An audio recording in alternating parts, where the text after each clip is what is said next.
The waitress bled out on the cracked linoleum floor while her boss counted cash in the back room. She wasn't supposed to survive the night, just another disposable body in a city that ate people whole. But the headlights that cut through the diner window belonged to a man who didn't ask permission to break things. Cale Rourke kicked the door off its hinges and dragged Alara Voss back from death with his bare hands. What he didn't know was that saving her would crack open the ugliest secret Charlotte ever kept. If you want to see how far this story goes, hit the like button and drop a comment with your city. Let's find out where this reaches. The smell hit first. Grease, burnt coffee, and something metallic that Alara couldn't place until she touched her face and her hand came away red. The diner was empty. It had been empty for 20 minutes, ever since the last trucker paid his bill and drove off into the dark. Route 49 didn't get much traffic after 11. Alara had learned that in the 6 months she'd been working at Harper's Rest, a name that promised comfort but delivered fluorescent lighting and linoleum peeling at the corners. She was wiping down the counter when the bell above the door chimed. 2 men walked in. Both wore jackets too heavy for May in North Carolina. One was tall, with a scar that ran from his temple to his jaw. The other was shorter, compact, with hands that stayed in his pockets. "Kitchen's about to close," Alara said. She didn't look up from the rag in her hand. "We're not here for food," the tall one said. That was when she knew. She'd seen enough trouble in her 25 years to recognize it when it walked through the door. Her hand slid toward the counter's edge, where Dennis kept a baseball bat duct-taped under the register. But the shorter man moved faster. He vaulted the counter and grabbed her wrist before her fingers touched wood. "Don't," he said. His breath smelled like cigarettes and something sour. The tall one locked the door, flipped the sign to closed. "Where's Dennis?" Scarface asked. "In the back." "Go get him." Alara's pulse hammered in her throat. "He's doing inventory. He doesn't like to be—" The shorter man twisted her arm. Pain shot up to her shoulder. "Now," Scarface said. She stumbled toward the kitchen, her wrist throbbing. The swinging door gave under her palm, and she found Dennis exactly where she'd left him 20 minutes ago, hunched over a crate of canned tomatoes, his reading glasses sliding down his nose. He looked up when she came in. "What? There's 2 guys out there asking for you." His face went pale. The clipboard in his hand clattered to the floor. "Dennis, get out," he whispered. "What?" "I said get out. Go through the back. Don't come back tonight." She stared at him. In 6 months, Dennis Harper had never raised his voice above a grumble. He was 50-something, soft around the middle, a man who wore the same grease-stained apron every shift and tipped her $20 at Christmas. He wasn't the kind of person who got tangled up in whatever was happening in the front of his diner, but the look on his face told her she was wrong. "Dennis, who are those guys?" "It doesn't matter, just go." The kitchen door swung open. Scarface stepped through, and the shorter man followed. "Dennis Harper," Scarface said. "You're a hard man to find." Dennis stood up. His hands were shaking. "I told Crane I needed another week."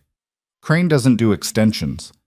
"I'm good for it. I just need—" "You needed it 3 months ago." Scarface's voice was flat, bored. "Now you owe interest, $42,000. Alara's stomach dropped. $42,000. Dennis made a choking sound. "That's not— I borrowed 20. Just 20. And you were supposed to pay it back in 60 days. It's been 112. Scarface stepped closer. "You know how this works, Dennis. You signed the paper." "I don't have it. I don't have $42,000. "Then we take the diner." "You can't—" "Or," Scarface said, "we take something else." His eyes slid to Alara. She didn't move. Couldn't. The shorter man grabbed her before she could scream. His hand clamped over her mouth, and she tasted salt and grime. She kicked backward, and her heel connected with his shin, but he didn't let go. He dragged her toward the counter.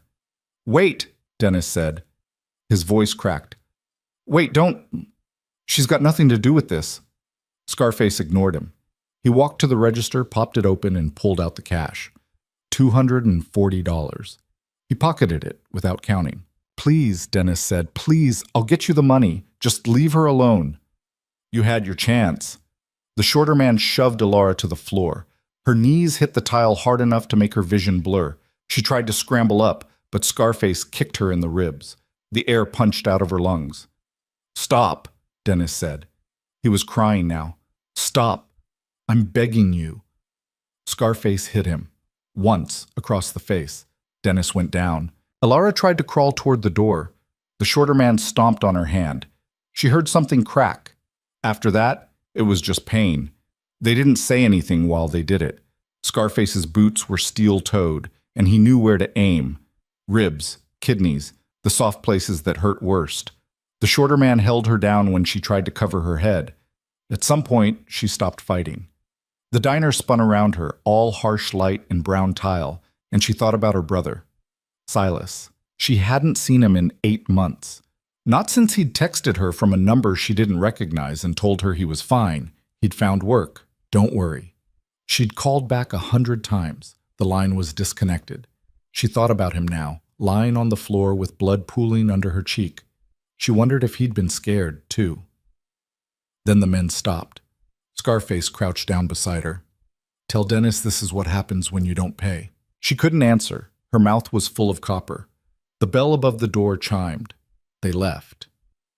Alara lay there for a long time. The fluorescent lights buzzed overhead. Somewhere behind her, Dennis was sobbing. She tried to move, but her body wouldn't cooperate. Her ribs felt like broken glass. She dragged herself an inch. Then another. The front window was 6 feet away. If she could get there, if she could just... Headlights. They cut through the window, bright and sudden. A car door slammed. Then the door to the diner exploded inward. The man who came through didn't knock, didn't try the handle. He just put his shoulder into the wood, and the frame splintered like kindling. Alara saw him through a haze of pain, tall, dark coat. He didn't look at Dennis. He walked straight to her, dropped to one knee, and pressed 2 fingers to her throat. You still in there? He asked. His voice was low, rough. She tried to answer, but nothing came out. He lifted her like she weighed nothing. Stay awake.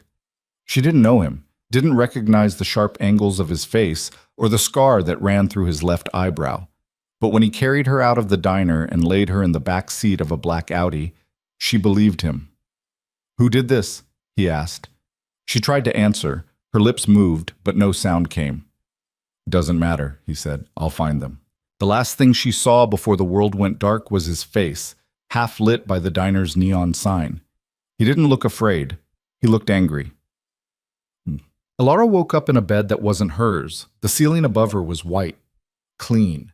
No water stains, no cracks. She turned her head, slowly, because everything hurt, and saw a room she didn't recognize. Hardwood floors, a dresser made of dark wood, curtains that looked expensive. She tried to sit up. Pain lanced through her ribs and she gasped. Don't. The voice came from the corner. She turned, and there he was, the man from the diner. He sat in a chair by the window, one ankle crossed over his knee, watching her.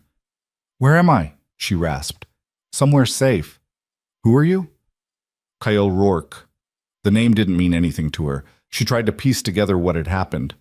The diner, the men, the beating. Then headlights and a door kicked off its hinges. You carried me out, she said. You were dying on the floor. Why? He didn't answer right away. He just looked at her, his expression unreadable. Because I was there, he said finally. She didn't believe him. People didn't just save strangers, not in Charlotte, not anywhere. What do you want? She asked. Nothing. Bullshit. The corner of his mouth twitched, almost a smile. You've got a mouth on you. You've got a savior complex. He stood up. He was taller than she'd thought. And when he moved, it was deliberate, controlled, like a man who didn't waste motion. Doctor checked you over, he said. 3 broken ribs, fractured hand, concussion. You'll live. Thanks for the prognosis. You're welcome. He turned toward the door. Wait, she said. He stopped. Why were you at the diner?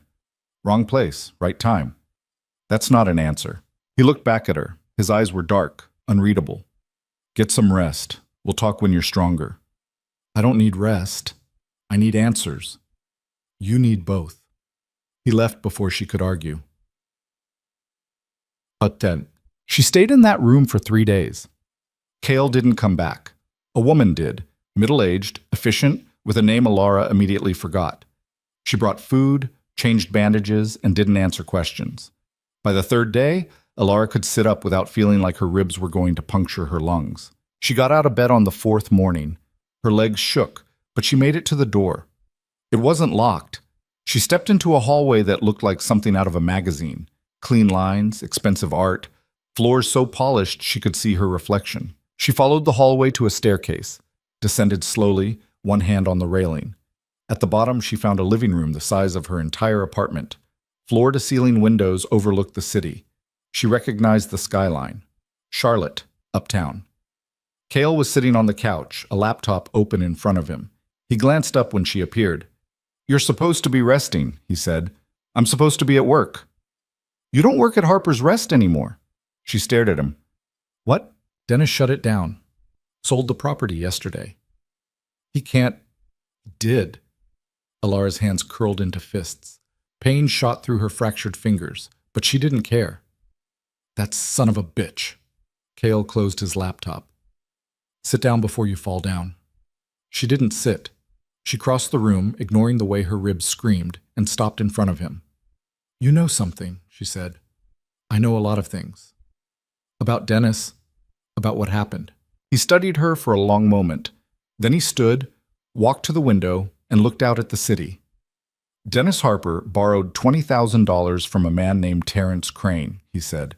"Crane runs an off-the-books lending operation. High interest, no repayment plan. You miss a payment, you don't get a phone call. You get a visit." "The two men," Alara said. Cale nodded. "Crane's enforcers." "Why me? I didn't borrow anything." "Collateral." The word hit her like a fist. "What?" "When Dennis couldn't pay, Crane told him to offer something else. Someone else." Cale turned to face her. "You were convenient." Alara's stomach twisted. "He set me up." "Yes. That coward. That fucking coward. He's not the only one." She looked at him sharply. "What does that mean?" Cale walked to a desk in the corner and picked up a manila folder. He handed it to her. "What's this?" she asked. "Read it." She opened the folder. Inside were documents, bank statements, contracts, lists of names she didn't recognize. She scanned the first page, then the second. Her hands started shaking. "This is a labor trafficking operation," she said. "Yes. People working off debts they can't repay, illegal wages, no contracts." "Keep reading." She flipped to the third page. Her breath caught. There, halfway down the list, was a name she knew. Silas Voss. "No," she whispered. Cale didn't say anything. "No, he said he found work. He said he was fine. He lied." "How do you know this?" "Because I've been watching Crane for 6 months," and she looked up at him. "Why?" "Because men like Crane don't stop," Cale said. "They take and take until someone makes them stop. And you're that someone?" "I was. Until you got in the way." Alara wanted to scream. She wanted to throw the folder across the room, tear the papers to shreds, make it all untrue. But the evidence was right there in black and white. Silas Voss. Labor contractor, Midnight Industries, status, active. Her brother wasn't missing. He was enslaved. "Where is he?" she asked. "I don't know yet." "Then find out." Cale's jaw tightened. "It's not that simple." "Bullshit. You've got all this information. You've been watching Crane. You know where he operates. Crane's network is bigger than you think. He's got connections, police, judges, business owners. If I go after him the wrong way, people die. People are already dying." "I know." She slammed the folder onto the desk. "Then do something." "I am." "What? Sitting in your mansion while my brother rots in some warehouse?" Cale crossed the room in 3 strides. He stopped inches from her, and for the first time she saw something other than control in his face. Anger, raw and sharp. "You think I'm doing nothing?" he said. "You think I pulled you out of that diner because I was bored? I've spent 6 months building a case against Crane. 6 months gathering evidence, tracking his operations, finding people who'll testify, and then you show up, half dead on a diner floor, and suddenly I've got a witness who can blow the whole thing open." "I'm not a witness," Alara said. "I'm a sister." "You're both." She wanted to hit him. She wanted to collapse. Instead, she took a breath and forced herself to think. "What do you need from me?" she asked. Everything you know about Dennis, about the diner, about anyone who came in asking questions. That's it? For now. And then what? Kale's expression softened, just barely. Then we find your brother. She believed him. She didn't know why, but she did. Okay, she said. Okay, I'll help you. But when this is over, you get Silas out. No matter what it takes. Kale extended his hand. She shook it. The next 2 weeks blurred together. Alara told Kyle everything she could remember. The regulars at Harper's Rest, the truckers who paid cash, the man who came in once a month and always ordered black coffee but never drank it. Kale listened, took notes, and didn't ask her to repeat herself. In between interrogations, she healed. Her ribs stopped screaming every time she breathed. Her hand lost its purple hue. The concussion faded into dull headaches that aspirin could handle. Kael's house became familiar. She learned which rooms were off limits, his office, mostly, and which ones she could wander through.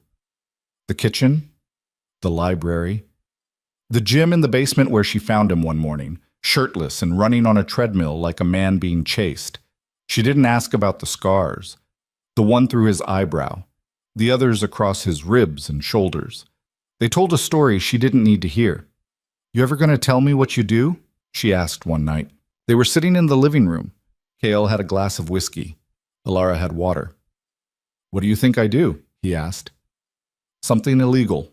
He smiled. Close. That's not an answer. I fix problems.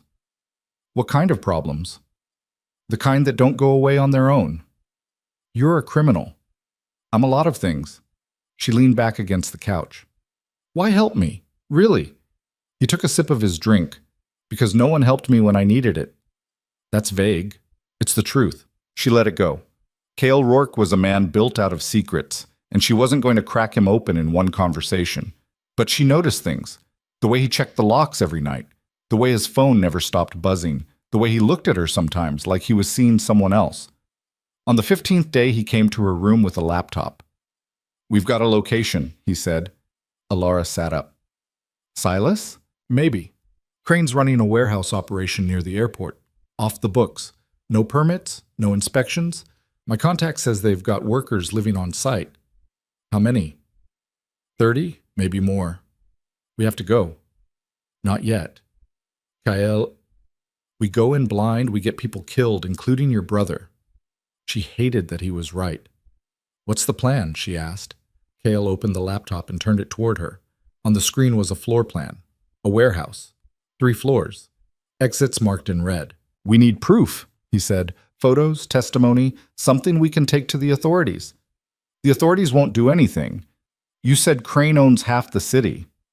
He owns half the police, not the feds. You're bringing in the FBI? If we can give them a case they can't ignore. Alara stared at the floor plan. And you want me to help you build it? I want you to help me tear him down. She looked at Kyle, at the man who'd pulled her off a diner floor and brought her into his strange, violent world. At the man who'd promised to find her brother and hadn't broken that promise yet. All right, she said. Let's do it. The gala was Kyle's idea. Crane's hosting a fundraiser, he said. Big money donors, politicians, business owners. He does it every year to buy goodwill. You want to crash it? I want to hijack it. He laid out the plan over coffee the next morning. Crane's event was in 3 weeks. Invitation only. Black tie. Held at the Ashford Estate, a historic mansion on the outskirts of Charlotte. Kyle had a contact who could get them in. What happens once we're inside? Alara asked. We expose him. How? Kale pulled up a video on his laptop. Security footage from one of Crane's warehouses. Workers sleeping on concrete floors. A man being dragged into a back room. The timestamp read 2 weeks ago. We play this, Kale said. In front of everyone. Alara's pulse quickened. That'll start a war. That's the point. You're insane. Probably. She should have said no, should have walked away, called the police, let someone else handle it. But when she thought about Silas, her little brother, who used to steal her CDs and leave her drunk voicemails on her birthday, something hard and immovable settled in her chest. I'm in, she said. Kyle nodded. Then we've got work to do. The next 3 weeks were chaos. Kyle brought in people Alara didn't know.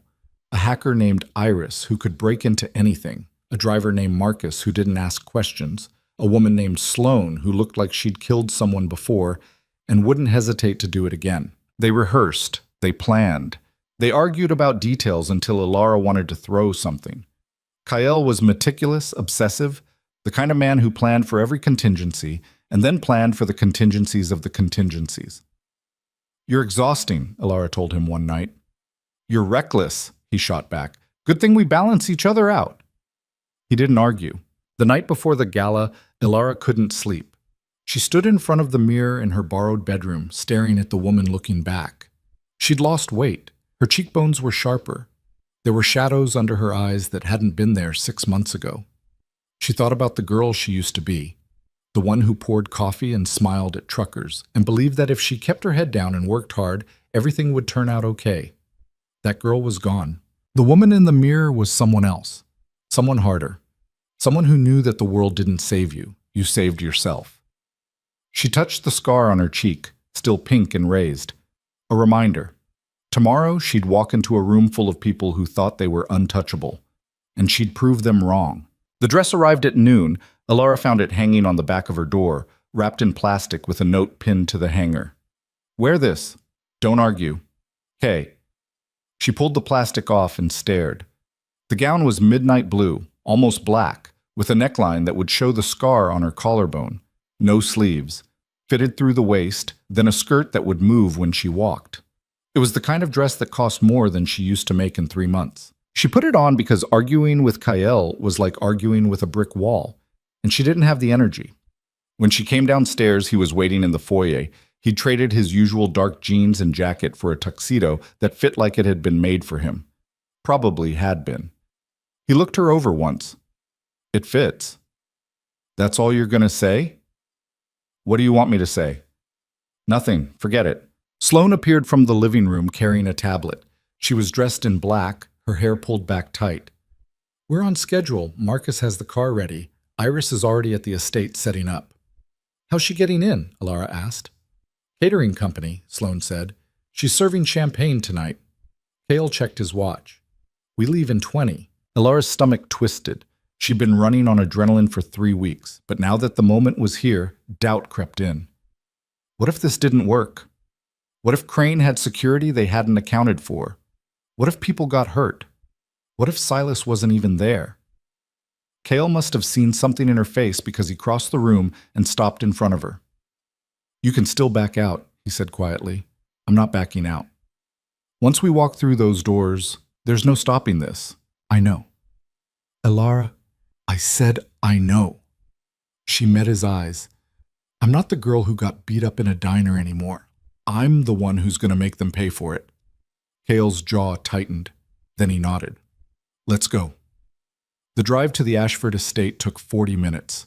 Marcus drove in silence, his eyes flicking to the rearview mirror every few seconds. Ilara sat in the back beside Kyle, her hands folded in her lap to keep them from shaking. The estate appeared as they rounded a curve in the road. It sat on a hill overlooking the city, all white columns and manicured lawns. Cars lined the driveway. Mercedes, Teslas, a Bentley that probably cost more than Ilara's childhood home. Valets in red jackets jogged between vehicles. "How many people are we expecting?" Ilara asked. 200, Kyle said, give or take. Jesus. Most of them don't know what Crane really does. They think he's a businessman. And the ones who do know? They're the reason we're here. Marcus pulled up to the entrance. A valet opened Ilara's door, and she stepped out into air that smelled like expensive perfume and cut grass. Kyle came around the car and offered his arm. She took it, her heels clicking on the stone path. The entrance hall was massive. Marble floors, a chandelier the size of a small car, walls lined with portraits of men in suits who probably owned half the state 100 years ago. Waiters moved through the crowd carrying trays of champagne and hors d'oeuvres that looked too pretty to eat. Ilara scanned the room. She didn't recognize most of the faces, but she caught sight of a few. A city councilman she'd seen on the news. A woman who owned a chain of hotels. A man in his 60s with silver hair and a smile that didn't reach his eyes. "That's Crane," Cale said under his breath. Ilara's pulse spiked. Terrence Crane didn't look like a monster. He looked like someone's grandfather. He wore a navy suit and a red tie, and when he laughed, the people around him laughed too. "He looks normal," she said. "They always do." A waiter passed by with champagne. Kyle took 2 glasses and handed one to Alara. She didn't drink it. She just held it so her hands had something to do. "Iris should be making contact in 5 minutes," Kyle said. "Once she's in the control room, we move." "And if she can't get in?" "She will." Alara wished she had his certainty. She took a breath and tried to blend into the crowd. Around her, people talked about vacation homes and stock portfolios and someone's daughter who'd just gotten into Yale. No one looked at her twice. She was just another woman in a pretty dress, another face in a room full of money. Then Crane's voice cut through the chatter. "Ladies and gentlemen, if I could have your attention." The room quieted. Crane stood at the front, a microphone in his hand, his smile broad and warm. "I want to thank you all for being here tonight," he said. "Your generosity supports programs that change lives. Education initiatives, job training, opportunities for people who need a second chance." Alara's hands curled into fists. She thought about the warehouse, the workers sleeping on concrete, Silas's name on a list. Kael's phone buzzed. He glanced at the screen, then leaned close to Alara. "Iris is in." "How long do we have?" 3 minutes, maybe less." Crane was still talking. Something about community and responsibility and giving back. The crowd ate it up. They nodded and smiled and sipped their champagne like they were part of something noble. Alara felt sick. Kael touched her elbow. "It's time." They moved through the crowd, weaving between clusters of people until they reached a hallway off the main room. Sloane was already there, leaning against the wall like she belonged. "Control room's upstairs," she said. "Second door on the left. Security's light.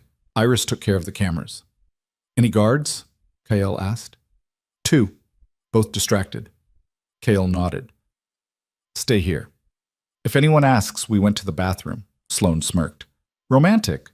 Alara followed Kael up a staircase that curved along the wall. Her heart was hammering so hard she thought it might break through her ribs. At the top, the hallway was empty.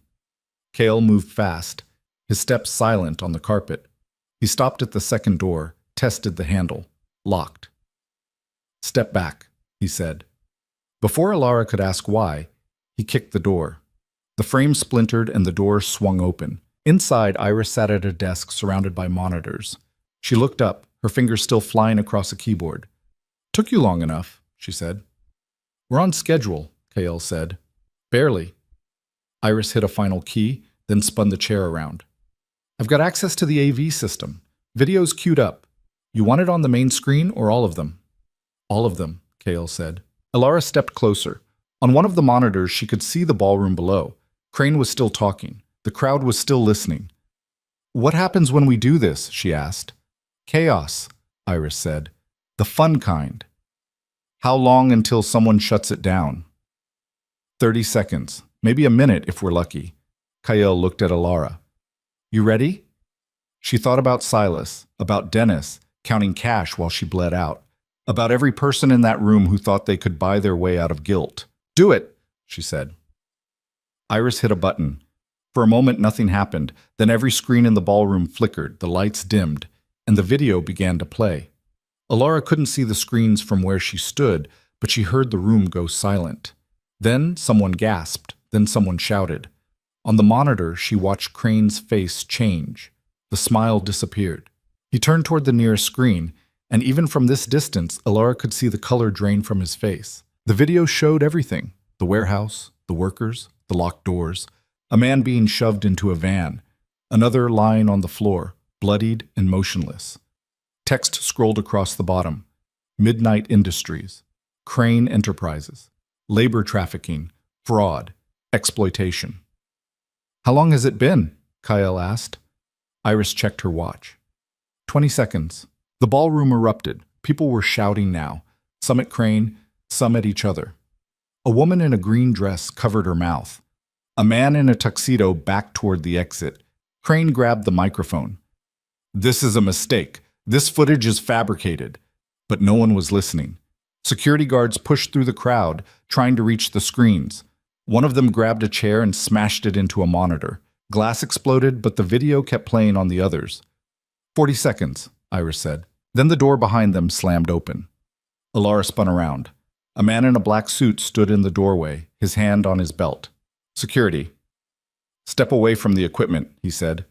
Kael didn't move. "We're just watching the show." "I said step away." Iris stood up slowly, her hands raised. "Easy. We're leaving." The guard's hand went to his gun. "Nobody's leaving." Kael moved before Alara could blink. He closed the distance between himself and the guard in 2 steps, grabbed the man's wrist, and twisted. The gun clattered to the floor. Kael drove his elbow into the guard's ribs, and the man went down hard. "Time to go," Kael said. Iris grabbed her laptop. Alara scooped up the gun. She didn't know why, just that it felt safer in her hands than on the floor. They ran. The hallway was still empty, but Alara could hear footsteps below, shouting, the sound of something crashing. Kael led them down a back staircase, through a kitchen where staff stood frozen, staring at a small TV mounted on the wall. The video was playing there too. They burst through a side door into the night. Marcus was waiting, the car already running. Sloane threw the back door open. "Get in!" Alara dove into the back seat. Kael followed, slamming the door behind him. Marcus hit the gas before it was fully closed. The estate shrank behind them. Alara twisted around to look through the rear window. People were spilling out of the building now, some running for their cars, others just standing there like they didn't know what to do. "Did it work?" she asked. Kael was breathing hard, his jaw tight. "We'll find out." Iris opened her laptop, her fingers moving across the keys. "I'm monitoring the networks. Local news is already picking it up. Someone uploaded the video to Twitter. It's spreading." "How fast?" Sloane asked. 10,000 views, 20, 50. Iris grinned. "It's going viral." Alara leaned back against the seat. Her hands were shaking. She looked down and realized she was still holding the gun. She set it on the floor like it might bite her. Kael glanced at her. "You okay?" "I don't know." "That's fair." They drove in silence for a while. Alara watched the city lights blur past the window. Somewhere out there, Silas was locked in a warehouse, working off a debt he didn't owe. Somewhere out there, Crane was scrambling to control the damage. And somewhere, people were watching the truth. Marcus pulled into the garage beneath Kael's building. They filed out of the car and Alara followed Kael to the elevator. Her feet hurt. The dress felt too tight. She wanted to scream or cry or both, but she held it together until they were inside the apartment. Then she collapsed onto the couch. "What happens now?" she asked. Kael poured himself a drink. "Now we wait." "For what?" "For the feds to move. For the media to pick it apart. For Crane to make a mistake. And if he doesn't, he will. Men like him always do." Alara pulled off her heels and tossed them across the room. "I want to find Silas." "I know. Not tomorrow, not next week. Now." Kael sat down across from her. "We don't have a location yet." "Then get one." "Alara, you promised me." Her voice cracked. "You said we'd find him." "And we will." "When?" He didn't answer right away. He just looked at her, and for the first time she saw something other than control in his eyes. Uncertainty. "I don't know," he said, finally. She wanted to hit him. She wanted to scream at him for dragging her into this, and then not having all the answers.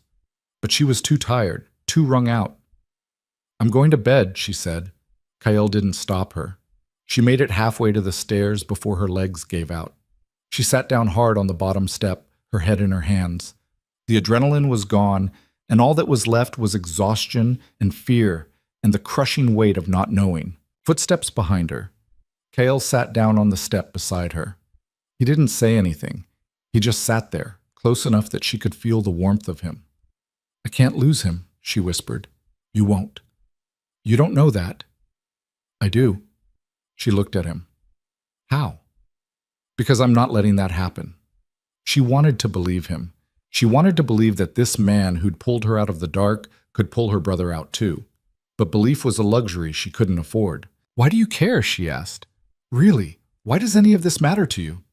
Kael was quiet for a long time. Then he said, "I had a sister." Alara's breath caught. "Had?" "She died when she was 17. Overdose." I'm sorry. Don't be, it wasn't your fault. Still, he rubbed a hand over his face. She got mixed up with the wrong people. They promised her work, a place to stay. Turned out they were running girls. By the time I found out, it was too late. Alara's chest tightened. Is that why you went after Crane? It's why I go after anyone like him. She didn't know what to say. She just reached over and put her hand on his. He didn't pull away. They sat there for a while, not talking. Then Kael's phone buzzed. He pulled it out, glanced at the screen, and his expression changed. What? Alara asked. It's the FBI. They want to meet.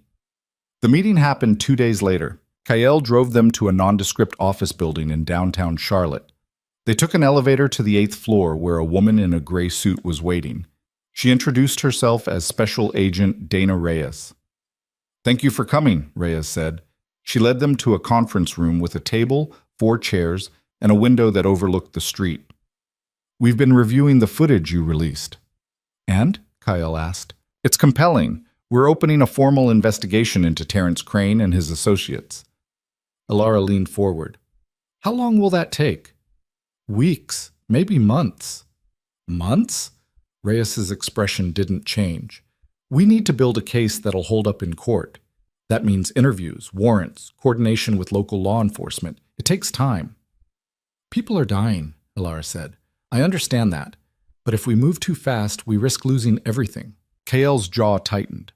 What about the warehouse near the airport? Reyes pulled out a tablet and tapped the screen. We raided it this morning. Alara's heart stopped. And? We found evidence of labor violations, unsafe working conditions, falsified documentation, but no workers. What do you mean, no workers? The building was empty. Someone tipped them off. Alara felt like she'd been punched. Silas was there. We don't know that. His name was on the list. Ms. Voss, I know this is frustrating. Frustrating? Alara stood up so fast her chair scraped across the floor. My brother is out there and you're telling me you let him slip through your fingers? Reyes didn't flinch. We did everything we could with the information we had. It wasn't enough. Kael put a hand on Alara's arm. Sit down. Don't tell me to sit down. Alara. She sat, but only because standing felt like too much effort. Reyes closed the tablet. We'll keep looking. In the meantime, I need you both to stay out of this. No more vigilante operations, no more leaked footage. Let us handle it. And if we don't, Kael asked, then you'll both end up in federal custody. The threat hung in the air. Reyes stood, smoothed her suit, and walked to the door. Before she left, she looked back at Alara. I'm sorry about your brother, she said. I really am. Then she was gone. Alara didn't move. She just stared at the table, her mind racing. They'd raided the warehouse. They'd found nothing, which meant Crane had moved everyone, which meant Silas could be anywhere. We're not stopping, she said. Kael didn't argue. That night, Alara couldn't sleep. She lay in bed staring at the ceiling, her mind looping through the same questions. Where was Silas? Was he okay? Did he know she was looking for him? At 2 a.m, she gave up and went downstairs. Kael was in the living room, his laptop open, papers spread across the coffee table. You should be sleeping, he said without looking up. So should you. I don't sleep much. She sat down beside him. What are you working on? Trying to figure out where Crane moved everyone. He turned the laptop toward her. On the screen was a map of Charlotte, red dots scattered across it. These are properties tied to Crane or his associates. Warehouses, storage facilities, abandoned buildings. Any one of them could be holding your brother. That's a lot of dots. Yeah. How do we narrow it down? Kael pulled up a spreadsheet. I've been cross-referencing utility usage. If they're housing 30 people, they need water, electricity, maybe heat. Most of these locations show minimal usage, but a few are spiking. He clicked on 3 dots. One near the river, one in an industrial park south of the city, one on the outskirts, close to the state line. We checked these, he said. When? Tomorrow night. Alara's pulse quickened. All 3? If we have to. She looked at him. At the man who'd become something more than a stranger, something closer to an ally. Maybe even a friend. Why are you doing this? She asked. You could walk away. Hand everything over to the FBI and be done with it. Could I? Yeah. He closed the laptop. Maybe I'm tired of walking away. From what? From the things that matter. He stood and walked to the window. Elara followed. The city stretched out below them, lights twinkling like distant stars. You think we'll find him? She asked. Yes. You sound sure. I have to be. She didn't ask why, she already knew. The next night they went hunting. Kyle drove. Sloane rode shotgun. Elara sat in the back, a flashlight in her lap and a knot in her stomach. They hit the first location at midnight. It was a warehouse near the river, surrounded by a chain-link fence and signs that said no trespassing. Kyle cut the lock with bolt cutters. They slipped inside. The building was dark and empty. Dust covered the floors. Broken windows let in the smell of the river, mud and rot and something metallic. No one's been here in months, Sloane said. They checked the second location an hour later, another warehouse. This one had lights on, but when they got inside, they found nothing but stacks of cardboard boxes and a forklift with a flat tire. Strike two, Sloane muttered. The third location was different. It sat on the edge of the city, tucked behind a row of pine trees. From the road, it looked abandoned. But as they got closer, Elara saw lights in the windows. And when the wind shifted, she heard voices. Kyle parked a quarter-mile away. They walked the rest of the distance, keeping to the shadows. The building was 2 stories, concrete and steel, with no markings. A truck sat in the lot, its engine ticking as it cooled. Someone's here, Sloane whispered. Kyle motioned for them to stay low. They crept around the side of the building until they found a window. Elara peered through. Inside she saw rows of cots, people lying down, some asleep, some staring at the ceiling, men and women, young and old. All of them looked exhausted. Her breath caught. This is it. Kyle pulled out his phone and took photos. We need to get closer. They found a side door. Kyle tested it, unlocked. They slipped inside. The hallway was narrow and dim, lit by a single bulb. Elara could hear voices from somewhere deeper in the building. She followed Kyle, her heart pounding so hard she thought everyone must be able to hear it. They reached a room at the end of the hall. The door was open. Inside, a man sat at a desk, his back to them. He was on the phone. I don't care what the feds are doing, he said. Crane wants everyone moved by Friday. No exceptions. Kyle motioned for Elara to stay back. Then he stepped into the room. The man spun around. His eyes went wide. Who the hell? Kyle grabbed him by the collar and slammed him against the wall. Where are they going? I don't know what you're talking about. Kyle hit him, once, hard enough to make his head snap back. Try again. The man sputtered. Blood ran from his nose. They're splitting them up. Different locations. I don't know where. Names, addresses. I don't have them. Kale hit him again. Elara stepped into the room. Is there a man named Silas Voss here? The man's eyes flicked to her. I don't know. Check the list, Kyle said. I can't. Kale tightened his grip. Check the list. The man fumbled for a clipboard on the desk. His hands were shaking. He flipped through pages, his eyes scanning names. Voss, he muttered. Voss, yeah. He's here. Elara's knees almost gave out. Where? Second floor, room 12. She didn't wait. She ran. The stairwell smelled like sweat and industrial cleaner. Elara took the steps 2 at a time, her breath coming in sharp bursts. Behind her, she heard Kyle shouting something, but she didn't stop. She couldn't. Room 12, second floor. The hallway at the top was longer than she expected, lined with doors that all looked the same. She counted as she ran. 8, 9, 10, 12. She grabbed the handle. Locked. Silas! She pounded on the door with her fist. Silas, are you in there? Silence. She hit the door again, harder. It's Elara. It's your sister. Open the door. Footsteps behind her. Kale appeared, breathing hard. Move. He didn't wait for her to step aside. He kicked the door just below the handle. The wood splintered, but held. He kicked again, and this time it gave. The room was small. 4 cots pushed against the walls, 3 of them empty. On the 4th, a man sat up, blinking against the light from the hallway. Elara's heart stopped. He was thinner than she remembered. His hair was longer, shaggy and unwashed. His face was hollowed out, cheekbones sharp under skin that looked too pale. But it was him. "Silas," she whispered. He stared at her like she was a ghost. "Alara?" She crossed the room in 3 steps and threw her arms around him. He smelled like sweat and something sour, but she didn't care. She held him like if she let go, he'd disappear. "You're alive," she said. "You're alive. What are you doing here?" His voice was rough, like he hadn't used it much lately. "Getting you out." He pulled back, his eyes wide. "You can't. I don't care what they'll do." She grabbed his face in her hands. "You're coming with me." Cale stepped into the room. "We need to move. Now." Silas looked at him. "Who's that?" "A friend." "You don't have friends like that." "I do now. Come on." She pulled Silas to his feet. He stumbled, and she realized his ankle was shackled to the bed frame with a length of chain. Her stomach turned. "Jesus Christ," she muttered. Cale knelt and examined the shackle. "I need something to cut this." "There's a toolbox downstairs," Silas said, "near the loading dock." "Stay here." Cale disappeared into the hallway. Alara sat down on the cot beside her brother. Up close, she could see the bruises on his arms, the cut on his lip that hadn't healed right. Rage surged through her, hot and sharp. "What did they do to you?" she asked. Silas looked away. "It doesn't matter." "It does."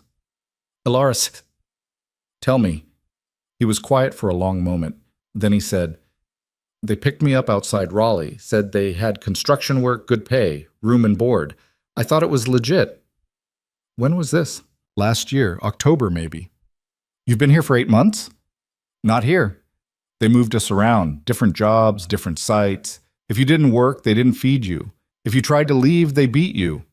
He touched the scar on his lip. "I tried to leave?" Alara's hands curled into fists. "Who did this? Who's running it?" "I don't know all the names. The guy in charge here, we call him Ellis. But there's someone above him, someone who never shows up." "Crane," Alara said. Silas looked at her sharply. "How do you know that?" Before she could answer, Kyle came back with a pair of bolt cutters.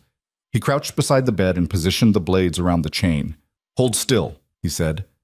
The chain snapped with a metallic crack. Silas rubbed his ankle where the shackle had rubbed the skin raw. "Can you walk?" Kale asked. "I think so." "Good. Because we're about to have company." Alara heard it then. Voices downstairs shouting, the sound of doors slamming. "They know we're here," she said. Cale pulled a gun from inside his jacket. "There's a fire exit at the end of the hall. We use that." "What about the others?" Silas asked. "What others?" "The people on the first floor. You can't just leave them." Cale's jaw tightened. "We don't have time." "Make time." Alara looked at her brother, at the man who'd been chained to a bed for 8 months and still cared about the people around him. She turned to Kyle. "He's right," she said. "Alara, we can't leave them." Cale swore under his breath. "Fine, but we do this fast." They moved down the hallway, Kyle leading, Alara in the middle, Silas limping behind. At the stairwell, Kyle paused and peered around the corner. 3 men, he said quietly. "Armed." "Can we get past them?" Alara asked. "Not without a fight." "Then we fight." Cale glanced at her. "You ever been in a fight? Does getting the shit kicked out of me count?" "No." "Then no." He handed her the bolt cutters. "Stay behind me. If someone gets close, swing for the knees." Before she could argue, he stepped into the stairwell. One of the men saw him and raised a gun. Kyle moved faster. He closed the distance in 2 steps, grabbed the man's wrist, and twisted. The gun went off, the sound deafening in the enclosed space. The bullet hit the wall and plaster exploded. The other 2 men rushed forward. Kyle let go of the first man and drove his elbow into the second man's face. Blood sprayed. The third man swung a baton and Kyle ducked under it, came up inside the man's guard, and hit him hard in the ribs. Alara didn't see the rest. She grabbed Silas and pulled him down the stairs, stepping over one of the men who was groaning on the floor. At the bottom, she found a hallway that led to the room where she'd seen the cots. "This way," she said. She pushed through the door. Inside, people were sitting up, startled by the noise. A woman with graying hair stared at Alara. "Who are you?" the woman asked. Doesn't matter. You need to get out. Now. They'll stop us. Not if you move fast. Silas stepped forward. Listen to her. This is your chance. The woman hesitated. Then she stood. Where do we go? Out the back, Alara said. There's a fire exit. Follow it to the road and keep running. The woman nodded and started waking the others. People stumbled out of their cots, some moving quickly, others slow and confused. A man with a bandage around his head grabbed Alara's arm. Is this real? He asked. Yeah, it's real. He nodded and let go. Cale appeared in the doorway, his knuckles bloody. We've got maybe 2 minutes before more show up. Move. The group filed out into the hallway. Alara counted heads as they passed. 23. 24. Not everyone from the warehouse, but more than she'd hoped for. At the fire exit, Kyle kicked the door open. Cold air rushed in. The group poured out into the night, some running, some limping. Alara stayed at the door, watching them disappear into the trees. Come on, Kyle said. She grabbed Silas's arm and followed. They ran across the lot, past the truck, into the cover of the pines. Behind them, the building lit up. Lights in every window, voices shouting. Kyle's car was where they'd left it. Sloane was in the driver's seat, the engine already running. She rolled down the window. About time, she said. Cale yanked the back door open. Drive. Alara shoved Silas into the back seat and climbed in after him. Cale got in front. Sloane hit the gas before his door was closed. They tore down the dirt road, gravel spitting under the tires. Alara twisted around to look through the rear window. Men were spilling out of the building, some with flashlights, some with guns. They're following us, she said. I see them, Sloane said. She yanked the wheel hard to the left, and the car skidded onto the main road. Headlights appeared behind them, close. Can you lose them? Kyle asked. Can I lose them? Sloane laughed. Hold on. She floored it. The car shot forward, the engine roaring. Alara grabbed the handle above the door and held on. Beside her, Silas looked like he was about to be sick. Who are these people? He asked. Long story, Alara said. Sloane took a corner so fast the car tilted onto 2 wheels. Alara's stomach lurched. Behind them, the headlights fell back. They're slowing down, Kyle said. They know they can't catch me, Sloane said. She was right. By the time they hit the highway, the headlights were gone. Alara let out a breath she didn't know she'd been holding. Beside her, Silas was shaking. She put a hand on his shoulder. You're safe now, she said. He didn't answer. He just stared out the window like he was waiting for someone to drag him back. They didn't go back to Kyle's building. Too exposed, he said. Too easy to find. Instead, Sloane drove them to a house on the east side of the city. It was small, tucked behind a row of older homes with bars on the windows and a yard overgrown with weeds. Safe house, Kyle said as they pulled into the driveway. No one knows about it except us. Inside, the house smelled like dust and old wood. The furniture looked like it had been pulled from a thrift store, but it was clean and there were locks on the doors. Alara led Silas to a couch in the living room. He sat down heavily, his head in his hands. You okay? She asked. I don't know. She sat beside him. You're out. That's what matters. For how long? What do you mean? He looked at her. His eyes were red, exhausted. They're not going to let this go. Crane, Ellis, whoever else is running this. They'll come for me. For all of us. Let them try. You don't understand. These people, they don't stop. They don't care who gets hurt. Neither do I. Silas laughed, but it came out broken. When did you get so tough? When I had to. Kyle appeared in the doorway with a first aid kit. He set it on the coffee table and nodded at Silas's ankle. Let me see that, he'd said. Silas pulled up his pant leg. The skin around his ankle was raw, angry red, some of it oozing. Cale knelt and cleaned it with antiseptic. Silas hissed but didn't pull away. You need stitches, Cale said. I'll be fine. You'll get an infection. I said I'll be fine. Cale wrapped the ankle in gauze and stood. Suit yourself. Alara watched her brother. He looked small, broken in a way that had nothing to do with his body. She wanted to fix it, to take away the last 8 months and give him back the person he used to be. But she didn't know how. I'm sorry, she said. Silas looked at her. For what? For not finding you sooner. You didn't know where I was. I should have looked harder. Elara, I should have known something was wrong when you stopped calling. I should have... Stop. He grabbed her hand. This isn't your fault. Feels like it is. Well, it's not. They sat there in silence. Outside, a car drove by, its headlights sweeping across the window. Elara tensed, but the car kept going. What happens now? Silas asked. We figure out how to take Crane down, Elara said. You're serious. Dead serious. Elara, you're a waitress. Not anymore. He stared at her. What happened to you? She thought about the diner, about the beating, the hospital bed, the moment she decided she was done being helpless.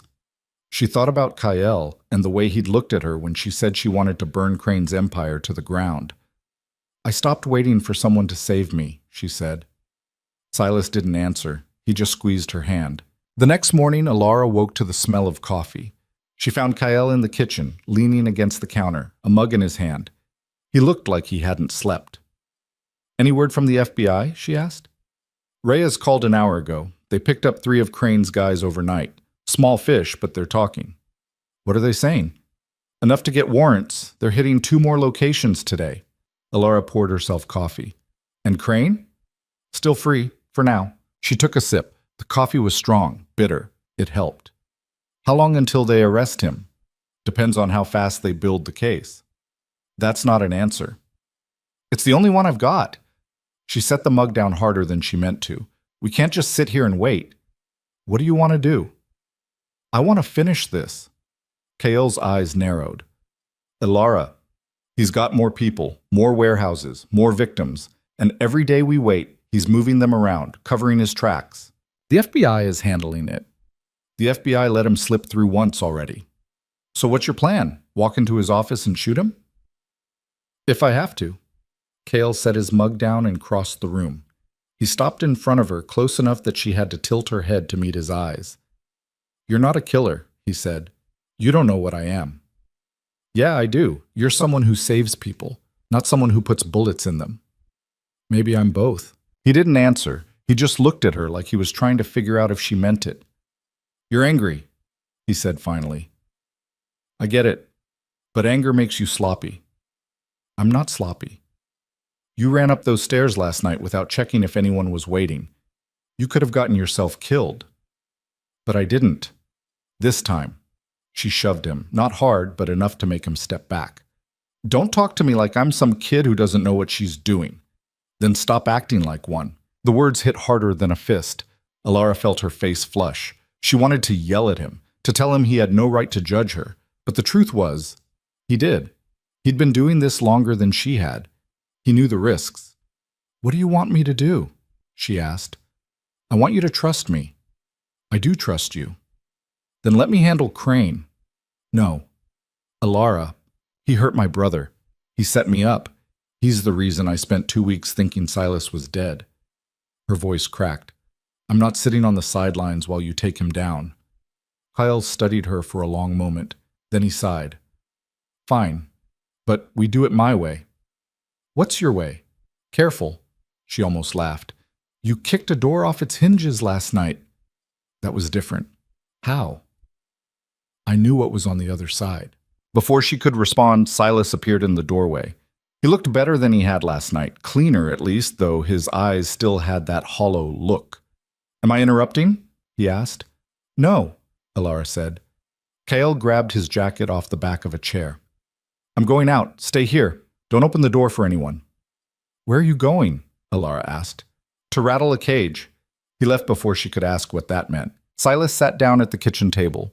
Elara poured him coffee and set it in front of him. He wrapped his hands around the mug but didn't drink. He's intense, Silas said. Yeah. You trust him? I think so. That's not a yes. Elara sat down across from him. I don't know what it is. He saved my life. He's helped me find you, but there's a lot he doesn't tell me. Like what? Like who he really is. What he does. Why he's so hell-bent on taking down Crane. Silas took a sip of coffee. You ever think maybe you don't want to know? What's that supposed to mean? Guys like him don't just stumble into your life. They come with baggage. Everyone's got baggage. Not like that. Ilara looked at her brother.